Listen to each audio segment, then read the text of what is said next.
Kyler Murray has won the Minnesota Vikings quarterback job, but is that a good or a bad thing? The new Locked On NFL. The madman Tyler Rowland is your double shot of NFL espresso with the Locked On local experts on every major story.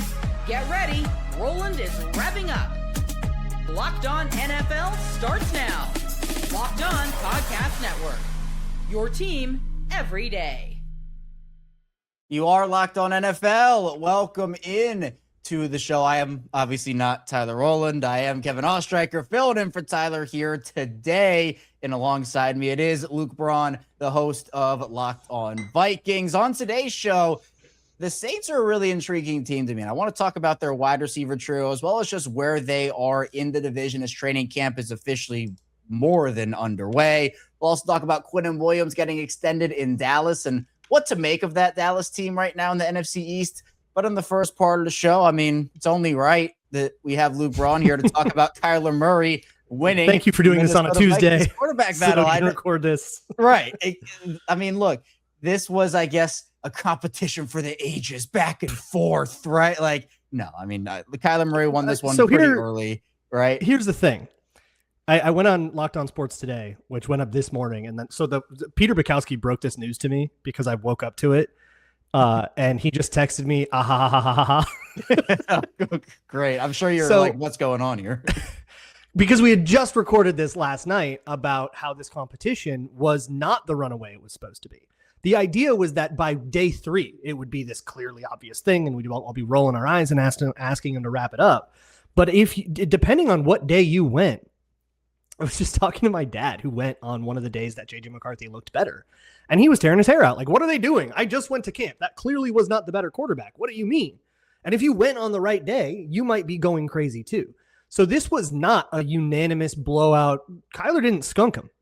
He was the better quarterback. And I've made a bunch of content at Locked On Vikings and elsewhere to kind of demonstrate why I think he looked like the better quarterback, kind of down to down to down to down. But there were absolutely days where Kyler would throw interceptions, couldn't get a pass completed, couldn't operate the offense, where it just looked sluggish, the kind of day that you walk away going, oh my God, how do we score 3 points all day? And then other days where he looked like he could be an all-pro. And McCarthy struggled more with operating the offense. But where I'm at right now is that neither of these guys took this job by the reins. I think they picked the right guy. I'm not going to say they didn't pick the right guy. But it wasn't the runaway. It was not the Harlem Globetrotters and the Washington Generals. It was the favorite one, but JJ maybe covered. Maybe that's a way to put it. This was a game where, like one of those college football games where somebody's favored by 30 and the underdog and they lost by 15. It was still a win, but JJ covered. And where you go from here with all of that, I'll talk about that. I already did an emergency podcast on Locked On Vikings with what you do with JJ McCarthy now. But understand that this was not like a coronation for Kyler Murray, and he struggled to beat JJ McCarthy as cleanly as you maybe would have expected to. And you take whatever conclusion you want from that. But if we're talking in 2 months and the Vikings are 1-5 and their offense stinks, go back to this moment where Kyler Murray didn't handily beat JJ McCarthy. And to his credit, McCarthy took a step forward. He played a little better this camp than he was in 2025. It wasn't a gigantic leap. It wasn't like Drake May last year or anything like that. And that's what it had to be for him to win the job. And you give him 2 weeks to investigate that. You say, okay, he didn't take some titanic leap. Let's go with the guy that's got the experience. Let's do it. But the door was open for him to outplay Kyler Murray. He had the chance to. He didn't do it. He came up short. Kyler's the guy.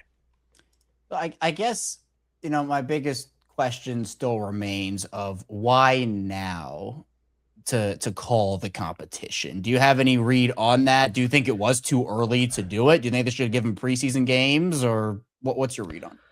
Mine was that a preseason game probably would have been a good idea, because whatever is leading you to evaluate one quarterback versus another, you probably want to check on that in live reps and just make sure that it still happens when everything is super live and you're in a stadium and you're on the road and you're doing that, and that it doesn't totally fall apart. Like, now you're exposed to the idea of Kyler Murray having a terrible drive, throwing an interception on his first play, getting benched. JJ McCarthy has a slightly better day, and everyone starts raising their eyebrows and go, did we make the wrong decision? You could have that happen within 4 days of making the decision, which is strange timing.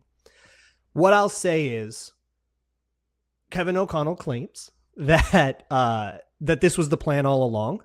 They just had their annual night practice, which is a bit of a benchmark in camp. So if it was going to be before the first preseason game, it would have been after that practice. Ironically enough, J.J. McCarthy was far and away better in that practice than Kyler Murray, who struggled a lot on the night practice. So it's probably about that, just that's a good benchmark. They're getting a little bit of time off, and then they go into prepping for a preseason game and kind of mocking the game prep thing. They're out of the dog days of camp. So that's probably what it's about. Now it's not going to be first team, second team, blah, blah, blah. No, we're talking about the Giants and game planning for them and what do they do and kind of dry running that process. And you want to have your quarterback decided for that. I think that's what it is.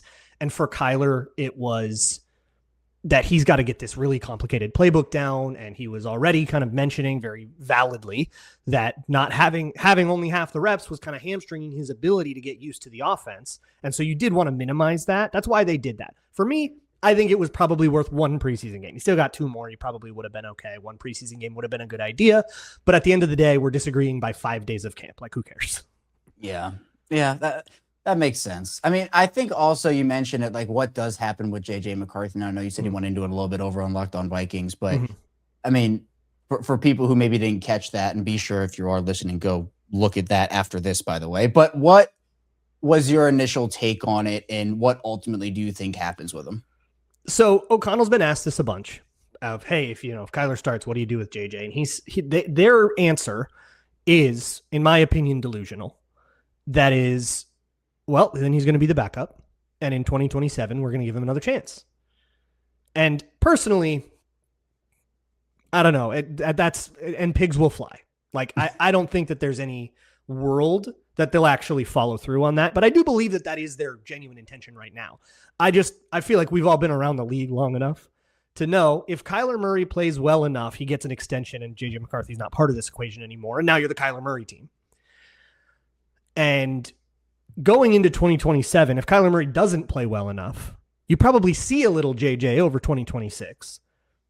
And barring some kind of second half of the season resurgence, Bryce Young style, oh my God, wait, this guy's playing really well. Barring something like that where he kind of restakes his claim to the job, if you go into 2027 and JJ McCarthy's on the roster, Kyler Murray is not, let's say he didn't play well, you let him walk. You're looking at drafting, you're calling up AFC teams and starting to offer ridiculous trade packages. You're going somewhere else at quarterback. I would highly doubt that a world where 2026 goes badly leads them to just go back to JJ McCarthy. And by the way, well, if I can hot take a little bit, Tyler's not here. We need somebody to. If 2026 goes bad on the offensive side of the ball, Kevin O'Connell's not the one making this decision. It's whoever the next head coach is. Yeah. This is a much hotter seat than anyone gives anybody credit for. Could the NFC North have 3 new coaches next year? Yes. My prediction has been 2. But it's been 2, but I've been careful to not specify which 2. Okay. I was going to ask you that. So, okay. Yeah. Other than that, I think Ben Johnson's the only one with a long enough leash to not really be part of that. But I 1-6 in your offense is bad. Last year, the Vikings had a bottom 5 offense. Bottom 5. Kevin O'Connell, bottom 5 offense. What would we be saying if Matt LaFleur had a bottom 5 offense?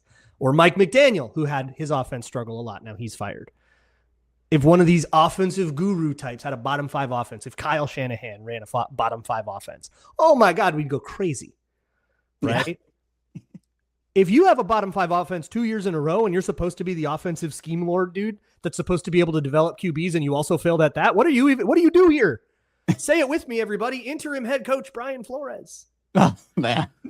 Could be. I mean, look, talk to me at Thanksgiving. We might be there depending on how things start. Yeah, I think even the hotter question would be, are there multiple interim head coaches in the NFC North by the time Thanksgiving rolls around? Yeah. Well, to take it off the Vikings, Dan Campbell, I think a lot of the patience with him was eaten. He had plenty of leeway and love and trust from Detroit from 23 and 24 being so good the way they were those years. But last year, they didn't make the playoffs. A lot of the rah-rah bite your kneecap starts to grate on you differently when you're losing a bunch of games. And injuries are an issue again. And they have a really physical camp. And now that's starting to be a thing that people critique about Dan Campbell. And again, you missed the playoffs 2 years in a row. All bets are off. Now suddenly the fact that you were in the NFC Championship 3 years ago just doesn't have that same shine on it. And with Green Bay, I think the same thing is happening. You've been the 7th seed 3 years in a row. Patience is absolutely thinning. And this is another thing that I've talked with Peter Bukowski about on Locked On Packers. People are turning on LaFleur. I thought they'd turn on Jordan Love first because he's a quarterback that got paid, but they've chosen the head coach to be the guy.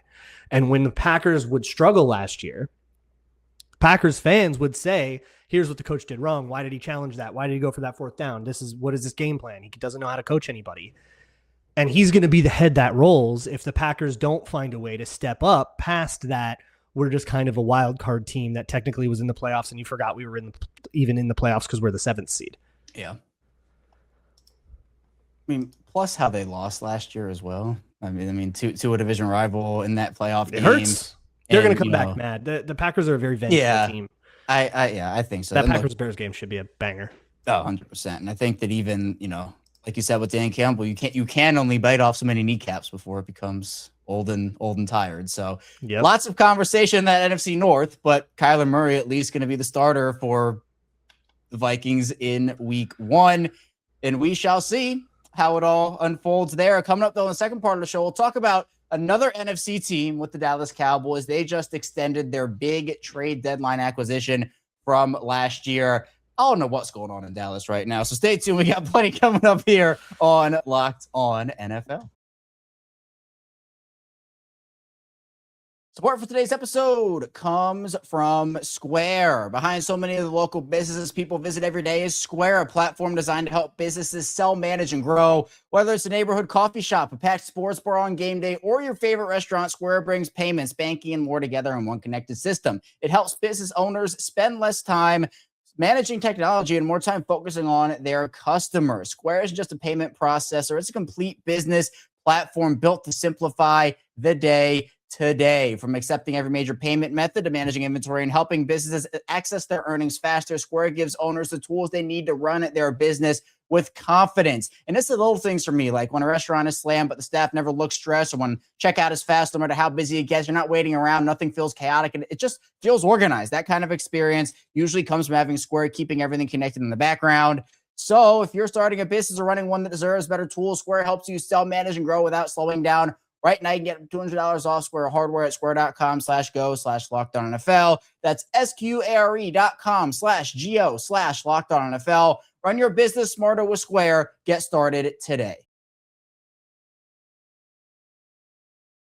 Moving along, Locked On NFL. Kevin Ostreicher and Luke Braun still here with you talking NFL football on this Wednesday edition of the show. Thanks so much for being here again and making Locked On NFL a part of your day and your first listen each and every single day, 5 days a week of daily NFL coverage and content here in the morning with Tyler Rowland, who gives you that double shot of espresso here. Then Tony Wiggins in the barbershop in the afternoon. Well, Luke, Quinnen Williams was Dallas's big-time trade deadline acquisition. They gave up a lot to get him, and he is staying in Dallas for the long haul. And look, I mean, after giving up that package, you had to re-sign him. So he gets an $105.9 million extension from the Dallas Cowboys. And you have Landon McCool over on Lockdown Cowboys breaking down the deal. Breaking news, the Dallas Cowboys signed Quinnen Williams to a 3-year extension, getting him for just about $30 million a year. Hi, I'm Landon McCool with the Locked On Cowboys podcast, and if you've been paying attention to training camp these last few days, you've seen Quinnen Williams' agent out there discussing things with Steven and Jerry Jones, so this is not so much of a surprise. But for the Cowboys, they get to lock up one of their key pieces of their new Christian Parker defense, a guy that they hope can be the centerpiece for quite a few years. For Quinnen Williams, he gets a new payday, about $30 million a year, which is a real great price for the Cowboys, considering what kind of player they're expecting to get out of Quinnen Williams these next few years. Overall, a really great deal for both sides. And I think, for the Cowboys, the question now becomes, does this free things up for them to do a little bit more to make that next move, to make that next trade and signing? Does this allow them the cap flexibility to kind of get what needs to be done over these next few weeks, as we know that they are still looking to add to their roster? But as it stands right now, Quinnen Williams becomes one of the highest paid defenders in all of football, and the Dallas Cowboys are thrilled about it. For more on this, make sure you guys check us out on the Locked On Cowboys podcast. Yeah, so 3 years, $105 million for Quinnen Williams. Not a bad payday for Quinnen Williams over there in Dallas. Dallas' defense, Luke, has struggled. They used to be an awesome unit, just a couple of years ago. It's kind of fallen off the wayside for them. They've tried to get back to their identity a little bit. They took 2 guys in the first round that I think can have major impacts for them as well. But I mean, I'll just ask you the question straight up. What is going on in Dallas right now? And how are you feeling about the team? Because I don't know how to feel personally. I think there's Jarrah things are happening in Dallas. This has been my take on it. And that Dallas doesn't really know where it is. But something that's happening ever since they traded away Micah Parsons, a guy like Jerry, big ego, I think it starts to get a little burned when the thing immediately turns out like everybody was saying, but you were trying to say, no, we can get rid of him. And then your defense sucks. And by the way, Micah Parsons goes and is part of one of the best defenses in the NFL now. And Kenny Clark helped with that. Then you go trade for Quinnen Williams. You go, oh my God, we got to get this back, right?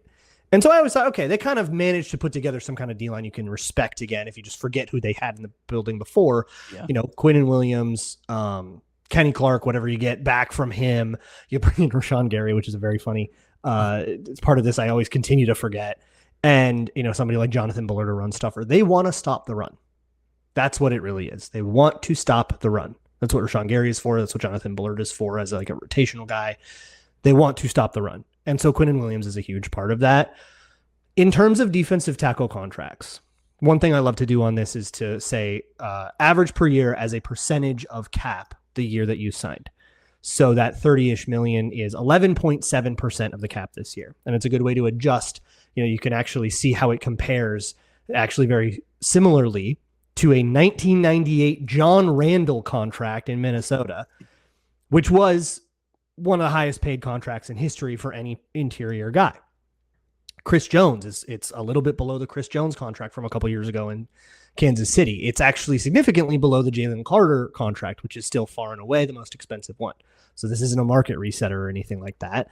It's pretty similar. It's actually almost identical to, in terms of APY, to the Jeffrey Simmons deal. It's $24,000 a year's $24,000 a year more than the Jeffrey Simmons deal, which feels very purposeful, right? I want to get a little more than the old guy, and that's what I'm going to do. And that seems to be why that was the specific amount chosen. Yeah, I think DK Metcalf's deal, because I was looking over the wide receiver stuff with Zay Flowers, his deal is like $24 more or less than some other guy's contract. And I'm just like that. I mean, that's what the NFL is these days. You're just trying that's one what up the agent wants. Yeah. You just want to say, because then you can go to another player and be like, well, I got Quinnen Williams more than Jeffrey Simmons. And you're technically correct. Right. Yeah, exactly. Although I do think that the interesting question that a lot of people, I guess, have to answer now, because obviously Dallas needs their defense to be better. You just can't have it be what it was last season. But, let's say playoff hopes. I'm not going to go as far as say Super Bowl hopes. So let's just start with playoff hopes. Let's get to the NFC Championship. Yeah, I know. Yeah, let's make a little progress first. Like, walk before we can run. Exactly. Yeah, for sure. Is there more of a sense for you that it's the defense that needs to get better, or, is it Dak Prescott, maybe taking just a little bit more of a leap? For me with Dak, it's two things. One, you got to stay healthy. That's been a problem throughout his career. But also, Dak Prescott's one of those quarterbacks where he can be like the EPA leader, and he can be this great statistical, on average, it's super great. But those bad moments tear up games. And he'll just have days where he's off, and you just can't win the football game when Dak Prescott is off. You just don't get to do that. So for Dak, it's about consistency. Play 17 and play them at reasonably the same level. And I think the Cowboys instantly become a contender. But the thing about winning the Super Bowl is you have to win 4 playoff games in a row. And Dak Prescott, can he go out there 4 times in a row and not have the wheels fall off on him? That hasn't really been true. You're going to have one where he just kind of falls apart and gets beat, like that game against the Packers a few years ago, or ones where he plays perfectly fine, but you just get out-dueled, like against the 49ers, I think the year before that. So it's like that tier of, you're not Joe Burrow, you're not Lamar, you're not going to be considered a contender all the time, but you're kind of in any game. You're like dangerous to play against, but stack them all up and you're going to have one where you just kind of don't show. Yeah. And look, He has the guys. I mean, Pickens and Lamb is, one of the best in the NFL. I mean, Javonte Williams burst onto the scene last year. The offensive line has declined, from the heyday of Dallas offensive lines when it was, like Travis Frederick, Zach Martin, like, et cetera, et cetera. But I do think that Dallas is one of those teams where, like, in the NFC East right now, everybody's talking about Philadelphia. I mean, they're still probably the team. I think people expect the Commanders to bounce back. I'm not sure if that. I mean, maybe is the comparison, like, do you put the Commanders in Dallas? Everybody's got your guy. Everybody's on your guy's bandwagon. To win the East? To win the East? Yeah. Really? I didn't even know that. I mean, it's probably Philly is. I don't have FanDuel in front of me, but Philly I think has been the far and away favorite. But the Giants to like make the playoffs because it's a John Harbaugh team, and John Harbaugh teams make the playoffs. Yeah, they do make the playoffs, although they haven't won a Super Bowl in quite a long time, unfortunately. Yeah. And they didn't do the first thing last year, but hey, we don't need to. It's. I know we're looking ahead, right? We don't need to do this with Jackson Dart, man. Like for all of the like Dak Prescott, he's good, but he's not quite there. Like to put Jackson Dart up against that, they're kind of playing with totally different expectations. I think the Giants right now have a lot of optimism around them in the same way you would be optimistic about like a good Rutgers season. Like maybe they could get to a bowl game this year. Yeah. And that would be a win for them, but it's a totally different conversation if you're talking about Ohio State. Right. Well, that's the thing. It's like the bar's on the floor for them right now. And, Harbaugh's coming in with like probably 3 or 4 straight years of if you don't win the Super Bowl, the fans want you fired. So it's like very much different. Actually, I'm so curious to ask you this question. Who is the best quarterback in that division, the NFC East? Oh, God. It's tougher than I thought, right? Jesus. I am one of the last Jalen Hurts defenders. I'll probably go with Hurts, but if you want to tell me I'm an idiot and go with like Dak Prescott or say Jaden Daniels has a bounce back or whatever, I'm not going to argue with you. No, I'm the same way. I actually like Jalen Hurts more than most people. I think that by the end of the season, we might say Jaden Daniels, but for now, he's got to get over that sophomore slump. I'm a little worried he's doing a CJ Stroud. Yeah, I mean, I think Stephon Diggs will help. I mean, I was very worried about their weapons before. Oh, God, he's really doing a CJ Stroud. Yeah. Hopefully it's a little better. Boy. Hopefully a little better for Jaden Daniels this time around. I don't want to see him go down that route. But coming up, though, in the final part of the show, we'll talk about another division that's just kind of weird right now. We'll talk about the Saints in the NFC South. Because, look, I think the Saints are a sneaky good team that could actually make some noise. But that NFC South division, it is so weird. So stay tuned. We got a lot coming up here on Locked On NFL. Locked On NFL is brought to you by FanDuel. Baseball fans, if you think you know who's hitting a homer today, FanDuel is giving you a free chance to call your shot with daily dingers. It's easy to play. Just make your free pick for who you think will hit a home run in their game. If you're right, you'll receive a profit boost to use on your next bet for a chance at extra winnings. Best of all, you can make a free pick every day throughout the MLB season. Daily Dingers is another fun way to stay engaged with every day's games, whether you're following your favorite team or keeping an eye on matchups across the league. Every game has someone capable of going deep. Now you get the chance to make your prediction before first pitch. And there are certain players where every at-bat feels like something big could happen. That's what makes Daily Dingers fun. You get to back the player you think is ready to go deep that day. So right now on FanDuel, for today, I'm looking at the Red Sox and the Blue Jays game. And I'm actually, you know what? I'm going to go Adley Rutschman at plus 680 to hit a home run.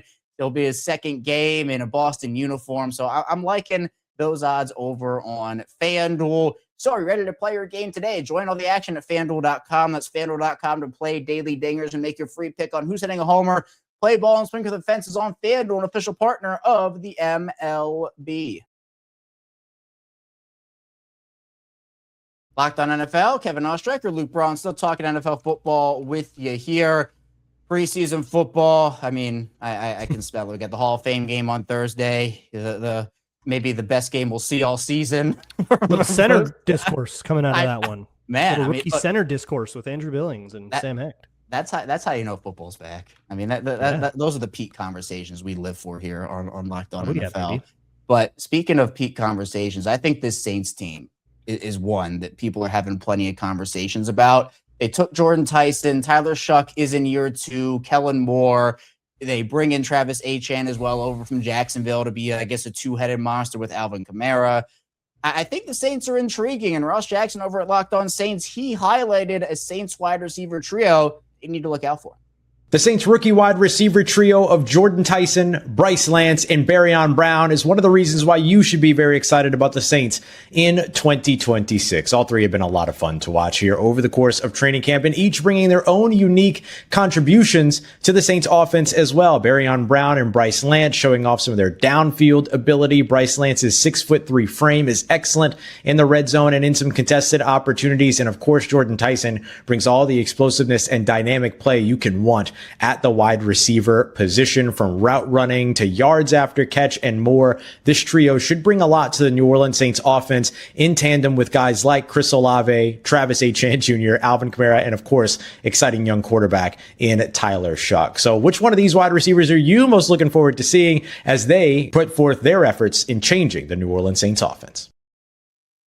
Well, I'm going to be boring and say my answer to Ross's question is Jordan Tyson, but the other two guys are very intriguing to me as well. And look, I think Tyler Shuck has the pieces around him. You know, he mentioned some of those other guys, Chris Olave being there.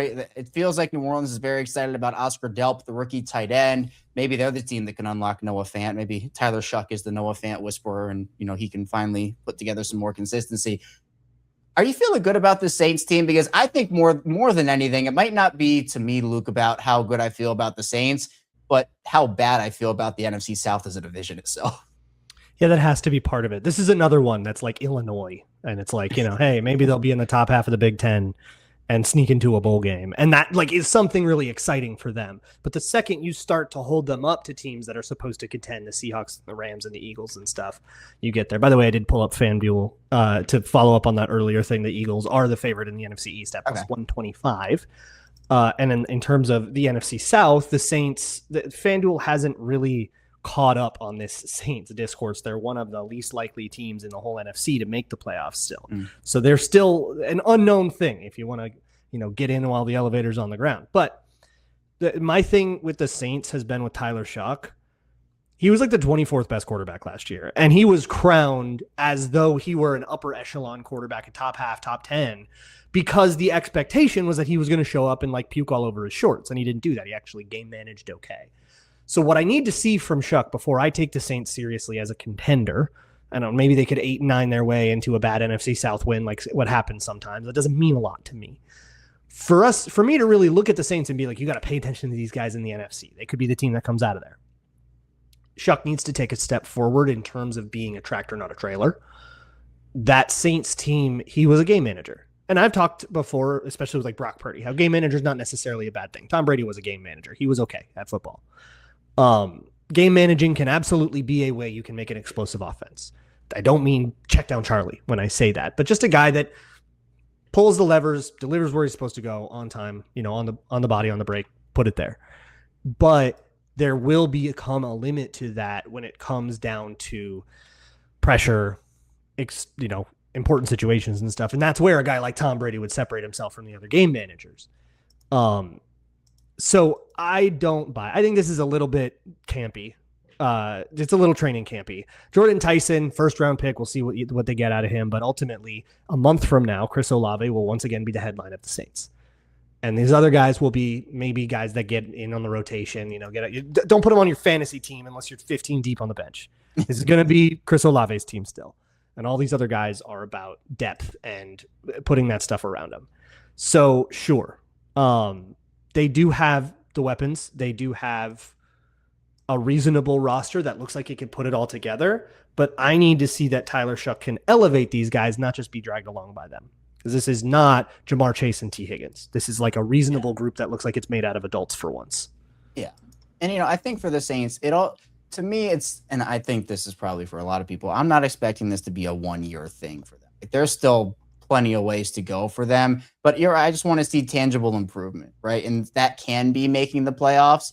It can be missing the playoffs, but seeing that leap from Tyler Shuck, like you were talking about, and just being a better quarterback overall, because again, like it's a relatively young group overall in terms of the offense. I mean, Alvin Kamara is like your last holdover from, you know, that Saints team that was $50 billion over the salary cap. I mean, like all those guys are retired or close to it. So, or just not on the team anymore itself, but in the division, like, you know, Carolina, okay. Like Atlanta has never seemed to put it together. Maybe Stefanski, but I mean, their quarterback situation, it's like, do you believe in Penix or Tua to lead them somewhere?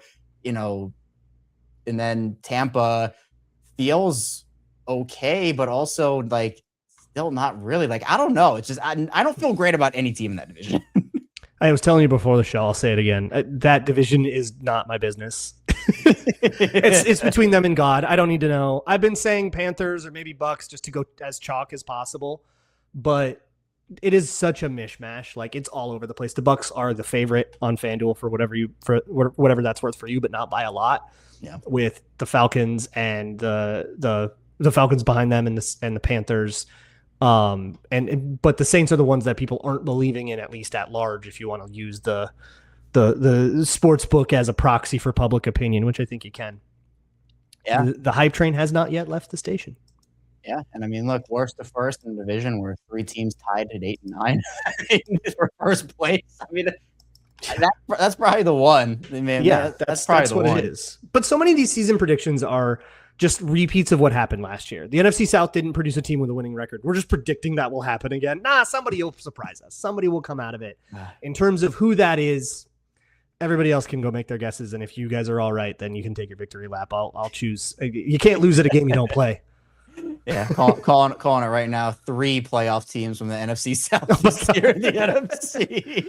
I would love that. That would mean some cool stuff's going on with like Bryce Young and that probably means there are 3 interim coaches in the NFC North by the time Thanksgiving rolls around, if that ends up happening, because Kevin, you're spoiling the script. I know. Sorry. You got it from Schefter. I know. I'll dial it back. But yeah, that Saints team, I mean, it's intriguing, but still a long way, I think, to go overall. But Luke, that's all I got for you. Thanks so much for joining me here on Locked On NFL. And thank you to everybody who watched and listened today to Locked On NFL. Coming up, Tony Wiggins has got you covered in the barbershop in the afternoon, and then back here in the morning for more Locked On NFL. So for Luke Braun, I am Kevin Oestreicher. Be sure to like and subscribe button in video form and follow along with subscribe in audio form on your way out. We'll see you right back here soon on Locked On NFL.